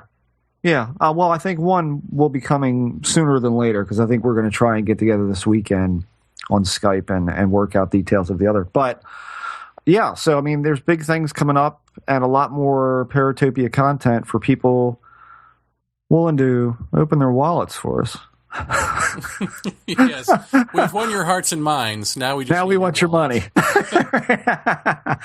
But honestly, I mean, I think like just in looking over the net at other people who provide premium content, I don't think anyone is going to be as ambitious as we are in terms of the types of things that we would like to do. Once we see this really take off, we're going to keep evolving, and it's not like the price is going to go up. So I think this is going to be the beginning of something great. I think this is why a lot of people pushed us to do premium, is because it does enable you to do more. I mean, ultimately, that's what it is. I'm not quitting my day job by any stretch, but that's what it enables you to do. I mean, all of this stuff does cost money to do. All the different projects that we're talking privately about for now, but that we're going to be rolling out to people. So, I think that's going to enable us to provide more stuff and do more things with listeners, like trips and all that sort of thing. So yeah, keep tuned in, and we'll give you more data on that probably next week, right? That sounds good. Yeah. Excellent. Well, for now, I'm Jeremy Vaeni. And I'm Jeff Ritzman. And we're signing off. Good night. And good luck. And thank you again, David Rountree. Oh, yes. Thanks, Dave. The end. Bye.